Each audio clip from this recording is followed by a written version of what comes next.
নমস্কাৰ সকলোকে পুনৰবাৰ স্বাগতম জনাই আজি আৰম্ভ কৰিব লৈছো শ্ৰদ্ধাৰ মৃণাল কলিতাদেৱৰ উপন্যাস বকুল ফুলৰ দৰে চতুৰ্থ খণ্ডটি ইয়াৰ আগৰটি খণ্ড অৰ্থাৎ তৃতীয় খণ্ডটি আপোনালোকে নিশ্চয় শুনিলে তেন্তে আহকচোন আজিৰ এই চতুৰ্থ খণ্ডটিলৈ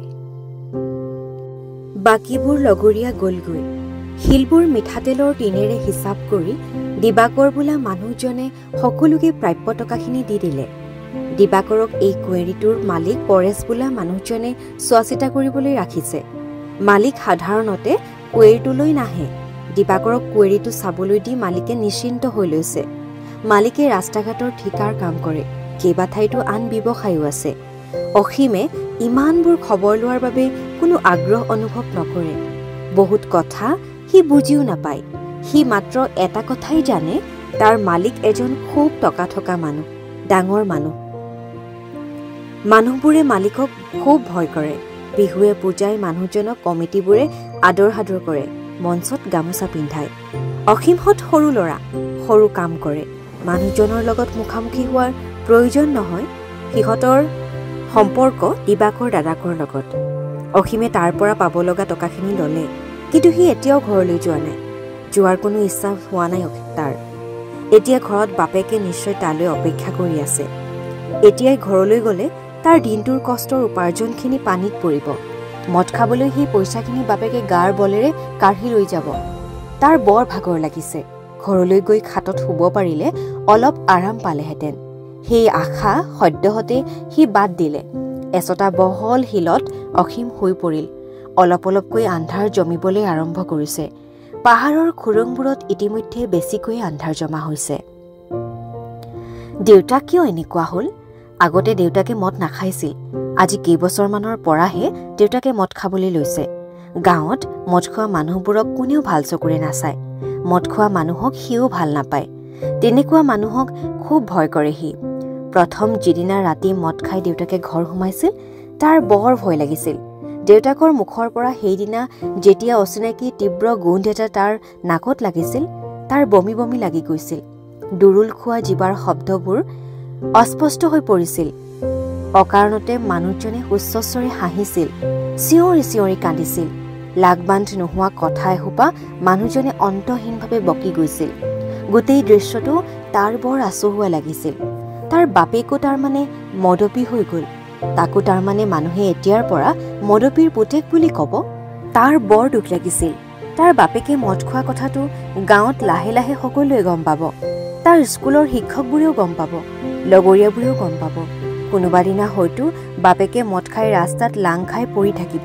বা ৰাস্তাই ৰাস্তাই প্ৰলাপ বকি বকি বেহুৰা মাটিৰে গান গাই গাই ঢলং পলংকৈ গৈ থাকিব পিছে পিছে এজাক ল'ৰা ছোৱালীয়ে কিৰিলি পাৰি গৈ থাকিব জাকটোত হয়তো তাৰ সমনীয়াবোৰো থাকিব কথাবোৰ ভাবি অদূৰ ভৱিষ্যতে ঘটিবলগীয়া ঘটনাবোৰৰ কথা ভাবি সেইদিনা সি বৰ আতংকগ্ৰস্ত হৈ পৰিছিল সি কান্দিবও পৰা নাছিল অথচ তাৰ বিৰাট দুখ লাগিছিল মাকে কান্দিছিল মনে মনে ওচৰ চুবুৰীয়াই নুশুনাকৈ মাকক কন্দা দেখি ভনীয়েক আজলিয়েও কান্দিছিল প্ৰথমে লাহে লাহে পিছত জোৰে জোৰে বাপেকে খঙত তাইক গটা মাৰি দি চিঞৰি উঠিছিল মনে মনে থাক প্ৰচণ্ড ত্ৰাসত মুহূৰ্ততে তাইৰ কান্দোন বন্ধ হৈ গৈছিল কিন্তু দুখবোৰ পাতলি যোৱা নাছিল বৰং নতুন দুখ এসোপা সুৰ মূৰকৈ তাইৰ কণমানি বুকুখনত সোমাই গৈছিল মাজে মাজে ডিঙিৰ পৰা হিকটিৰ দৰে শব্দ এটা বাহিৰ ওলাইছিল খুব ঘনকৈ তাই ফোপাইছিল বুকুখন জোৰেৰে উঠা নমা কৰিছিল মুখখন নীলা পৰিছিল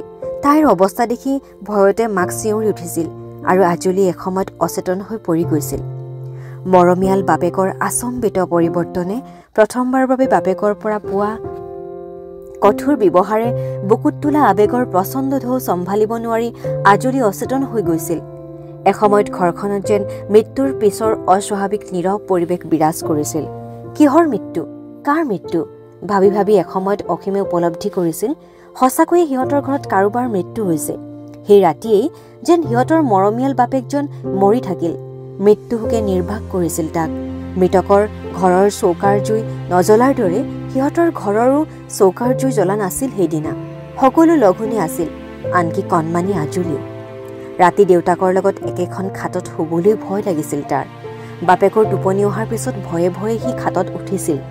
দীপচাকিৰ ম্লান পোহৰত সি দেউতাকৰ ঘুমন্ত মুখখন চাইছিল। মানুহজনক ম্লান পোহৰৰ দৰে ৰহস্যময় যেন লাগিছিল, অচিনাকি লাগিছিল। অথচ মানুহজন তাৰ বাবে তেনেই চিনাকি আছিল। মানুহজনে তাৰ চকুৰ আগত পৃথিৱীখনৰে ৰহস্যৰ দুৱাৰবোৰ এখন এখনকৈ খুলি দিছিল, খুব মৰমেৰে। বাপেকক তাৰ এজোপা অতিকায় গছ যেন লাগিছিল। বাপেকৰ ওচৰত খুব নিৰাপদ অনুভৱ কৰিছিল সি। ঘটনাটো এটা ধুমুহাৰ দৰে হঠাৎ আহিছিল, প্ৰচণ্ড শক্তি লৈ আহিছিল, মনে মনে আহিছিল। অতিকায় গছজোপা মাটিত খামুচ এৰি বাগৰি পৰিছিল। ওচৰৰ মানুহজন দূৰলৈ গুচি গৈছিল, বহু দূৰলৈ, সকলোৰে পৰা। অসীম, অসীম, হে অসীম! চক খাই ধমহাই অসীম শিলচটাত বহি পৰিছিল। গোটেই ঠাইখিনি আন্ধাৰে আৱৰি ধৰিছিল। অলপ আগতে কোৰহাল কৰি থকা চৰাইবোৰো নীৰৱ হৈ পৰিছিল। বিৰাট নীৰৱতাত অসীম শব্দটো পাহাৰত ঠেকা খাই প্ৰতিধ্বনিত হৈ কঁপি উঠিছিল। শব্দটো ৰহস্যময় যেন লাগিছিল অসীমৰ। গাঁৱৰ এমূৰে থকা পাহাৰখনলৈ এই সময়ত তাক বিচাৰি কোন আহিব পাৰে? চকু দুটা মোহাৰিলে সি। এই আন্ধাৰত পাহাৰৰ তলত এনেকৈ শুই থাকেনে? ঠাণ্ডা লগা নাই? নিৰ্মল। শিলচটাত পৰি থাকোঁতে টোপনি আহি গ'লো, গমেই নাপালোঁ। বাঘে খাই থলে গম পাবি, নিৰ্মলে হাঁহি ক'লে। বাঘে তোকতো খাব পাৰে, এইখিনি সময়ত অকলে আহিবলৈ ভয় লগা নাই? অসীমে নিৰ্মলক ক'লে। আহিছোতো কেতিয়াবাই। ক'ত আছিলি? শিলচটাত বহি আছিলোঁ, তোৰ কাষতে। তোক জগাব ভাল লগা নাছিল। অসীম নীৰৱ হৈ গ'ল। ইমান আন্ধাৰ হৈ আহিছিল, পৰিৱেশটো ইমান নিৰ্জন, ইমান নীৰৱ হৈ পৰিছিল। কিবা ভয় ভয় লাগিবলৈ ধৰিছিল। সেইবাবে তোক উঠাই দিলোঁ। তই যে এনেকৈ ইয়ালৈ আহিছ, ঘৰত তোক খং নকৰিব? অসীমে ভাল ঘৰৰ নিয়ম নীতিবোৰ জানে। মোৰ মা দেউতা ইমান বেয়া নহয় দে। নিৰ্মলৰ কথাষাৰ শুনি অসীম যেন চটফটাই উঠিল। নিৰ্মলে বুজি পালে দুখত ডুবি থকা মানুহবোৰ বৰ স্পৰ্শকাতৰ হৈ পৰে। কথা কওঁতে বহুত সাৱধান হ'ব লাগে। অসীমৰ মনটো পাতল কৰিবলৈ নিৰ্মলে ক'লে, ইমান নিৰ্জন, আন্ধাৰো, ক'তো একো শব্দ নাই। বতাহত জংঘলবোৰ মাজে মাজে কঁপি কঁপি উঠে। একদম কিতাপত পঢ়া ভূতৰ গল্পৰ দৰে পৰিৱেশ। তাতে তোৰ নাকৰ ঘূৰঘূৰণিটো বাঘৰ গোজৰণিৰ দৰে লাগিছিল। মানুহে শুনিলে দূৰতে বাঘ বুলি পলাব। নিৰ্মলৰ কথা শুনি অসীমে হাঁহিলে। নিৰ্মলক তাৰ ভাল লাগে। আগতে তাৰ প্ৰতি অসীমৰ মনত এক ধৰণৰ সংকোচৰ ভাৱ আছিল। হয়তো এক ধৰণৰ ঈৰ্ষাৰ ভাৱেও পোখা মেলিব খুজিছিল। কিন্তু নাই, এতিয়া অলপো ঈৰ্ষাৰ ভাৱে তাক আমনি নকৰে। বৰং নিৰ্মলৰ বহুত ভাল হোৱাটো সি বিচাৰে। ভাল হওক, নিৰ্মলৰ আৰু ভাল হওক। কেতিয়াবা ঘৰৰ অশান্তিবোৰৰ মাজত সোমাই গৈ গৈ এসময়ত তাৰ মূৰটো গধুৰ হৈ যায়, উশাহ বন্ধ হৈ যোৱা যেন লাগে। তেতিয়া নিৰ্মলৰ কথা মনত পৰিলে তাৰ মনটো ভাল লাগিব খোজে। আন্ধাৰ হৈ থকা বুকুখন পোহৰত উজ্বলি উঠিব খোজে। তেতিয়া তাৰ নিৰ্মলক লগ ধৰিবলৈ মন যায়, তাৰ লগত কথা পাতিবলৈ মন যায়, কিবা কিবি কথা তাক ক'বলৈ মন যায়, বহুত কিবা কিবি। ৰাতিত যেতিয়া খাটত সি পৰি থাকে, টোপনি নধৰে চকুত, আন্ধাৰৰ মাজৰ পৰা নিৰ্মলৰ কেইটামান শব্দ যেন তাৰ বুকুৰ গভীৰলৈ সোমাই আহে। তোৰ কি হৈছে মোক কবি অসীম? তাৰ কি হৈছে নিৰ্মলক ক'বলৈ মন যায় অসীমৰ। কিন্তু এইবোৰ কথা কেনেকৈ আৰম্ভ কৰিব লাগে, কেনেকৈ ক'ব লাগে অসীমে নাজানে। কি ভাবি আছ? নিৰ্মলৰ মাতত উচাপ খাই উঠে অসীম।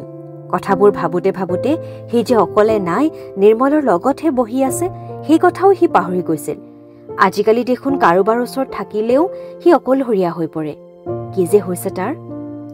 একো ভবা নাই, এনেই। অসীমে কিবা এটা ক'ব লাগে ভাবি ক'লে। স্কুললৈ যোৱা নাই কিয়? কথাটো সুধোতে নিৰ্মলৰ উশাহটো ঘন হৈ উঠে। কালি দেখিলিয়ে দেখোন, গহীন হৈ তলমূৰকৈ অসীমে উত্তৰ দিলে। নিৰ্মলৰ মনত কালিৰ ঘটনাটো বেছ সজীৱ হৈ আছে। গতিকে সি অসীমৰ আওপকীয়া উত্তৰটো বুজি পালে। ধেৎ চাল্লা, প্ৰথম খোজতে উজুতি খালোঁ, নিৰ্মলে মনে মনে নিজকে কয়। সিটো গম পাইছে অসীমে কিয় স্কুল বাদ দিছে। কথাখিনি আৰম্ভ কৰিবৰ বাবেহে সি প্ৰশ্নটো কৰিছে। সেইটো কথাও গাধটোৱে বুজি নাপায়নে? এইবিলাক কথা কেনেকৈ ক'ব লাগে নিৰ্মলে নাজানে।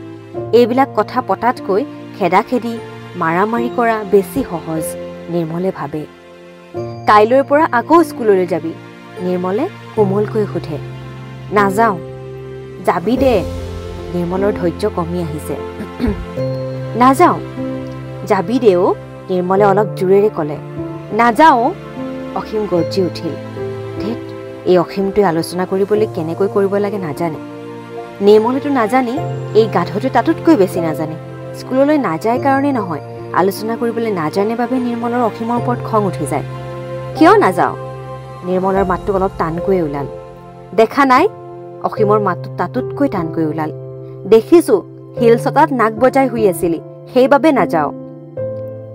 দিনটো শুইছোঁ নেকি? গধূলিহে শুইছোঁ। ঠিক আছে, দিনত স্কুললৈ যাবি, গধূলি আহি শিল চটাত শুবি। দিনত শিল ভাঙিম আৰু গধূলি ঘৰলৈ গৈ পইচাকেইটা বাপেৰক মদ খাবলৈ দিবি। এইবাৰ অসীম নীৰৱ হৈ পৰিল। সাহস নাই। 30 ছেকেণ্ডমান পিছত নিৰ্মলে আকৌ ক'লে, কি লাভ হৈছে কচোন? দিনটো কষ্ট কৰি শিল ভাঙ, গধূলি কষ্টৰ পইচাকেইটা দেউতাৰে কাঢ়ি লৈ যায়। তই শিল ভঙা আৰু নভঙাৰ মাজত পাৰ্থক্যটো ক'ত? তই শিল ভাঙিলেও ঘৰৰ একো লাভ নহয়, ক্ষতিহে হ'ব। পইচা পাই দেউতাৰৰ মদৰ পৰিমাণটো বাঢ়িব।